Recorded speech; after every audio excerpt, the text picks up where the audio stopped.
Il existe des dépenses que tu vois passer. Le loyer, les courses, l'essence. Celles-là, on les connaît très bien.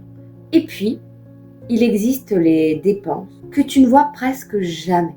Les petites, les discrètes, celles qui passent sous le radar.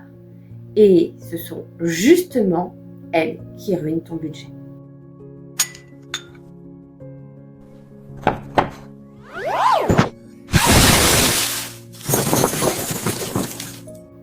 Bonjour à tous. Aujourd'hui, on va voir les 10 dépenses invisibles, celles qui vident ton compte chaque mois sans que tu ne t'en rendes compte. Si tu veux reprendre le contrôle de ton argent simplement, tu es au bon endroit.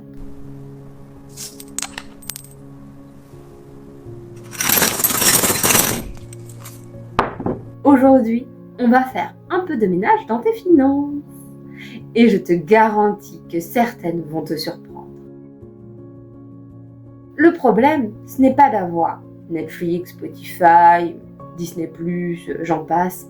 Le problème, c'est l'accumulation de streaming, ou de stockage cloud, ou encore d'applications mobiles, de salles de sport, ou des abonnements oubliés. Et surtout, les abonnements que tu pensais avoir résiliés. La moyenne, chez beaucoup de personnes, entre 80 et 150 € par mois. Et souvent, on n'a même pas la liste complète. Petit test rapide. Si je te demande combien tu as d'abonnements, tu peux répondre sans vérifier? Exactement. Ce n'est que le début. Le café le matin, la boulangerie, le snack, le petit truc rapide. 2, 3, 4, 5 €, ça paraît ridicule. Mais faisons un calcul très simple. 5 € par jour, soit 150 € par mois. Et là, beaucoup de personnes réalisent qu'elles viennent de trouver le premier gros levier d'économie. Parce que ces dépenses, trop petites pour être remarquées, mais trop fréquentes pour être anodines. Les frais de carte, les découverts, les assurances inutiles, le paiement à l'étranger, les petites commissions, beaucoup de gens payent entre 100 et 200 € par an sans jamais s'en rendre compte. Parce que ces frais sont cachés dans les relevés. Et soyons honnêtes, qui lit vraiment les relevés bancaires? Et celle-ci, elle est puissante.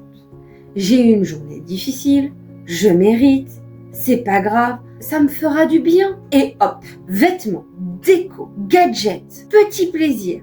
Ce ne sont pas des achats utiles, ce sont des achats émotionnels. Et ils arrivent surtout quand tu es fatigué, stressé, ennuyé. Donc, ton cerveau prend le relais et pas ton budget. On croit payer un repas, mais en réalité, on paye 2 € de frais, 3 € de service, 4 € de livraison et parfois plus. Résultat, 30 à 80 € par mois disparaissent. On ne paye pas la nourriture, on paye la flemme. C'est pas la même chose. C'était en promo, j'ai fait une bonne affaire. Ça valait le coup. Non. Tu as dépensé de l'argent que tu n'avais pas prévu de dépenser. Retiens bien cette phrase. Une promotion n'est pas une économie si tu n'avais pas prévu d'acheter. Celle-là, elle change beaucoup de choses. Un clic, livraison demain. Aucun temps de réflexion. Avant, il fallait se déplacer, réfléchir, attendre. Aujourd'hui, ton cerveau n'a même plus le temps de dire non. Résultat, des dizaines de petits achats oubliés.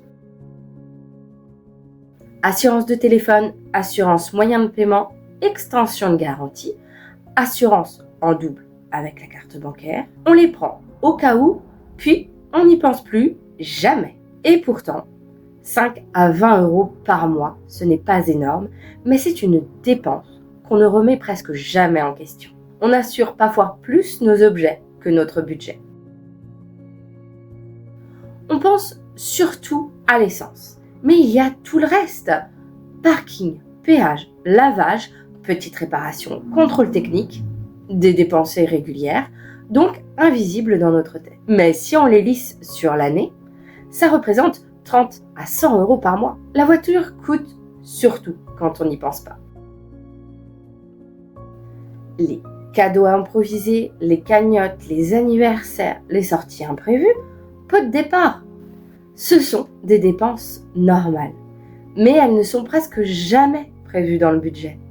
Et sur l'année, cela représente plusieurs centaines d'euros. En moyenne, on peut même dire 20 à 50 euros par mois. Les dépenses sociales sont invisibles mais clairement incontournables. Petit récap, donc, pris séparément, ces dépenses ne sont pas énormes.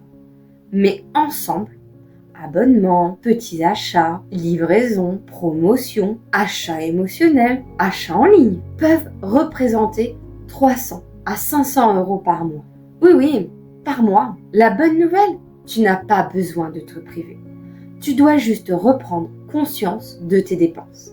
Dans la prochaine vidéo, on va voir comment créer un budget simple qui marche vraiment. Alors, dis-moi en commentaire laquelle de ces dépenses te concerne le plus. Je suis très curieuse de te lire. À très vite. Bye bye.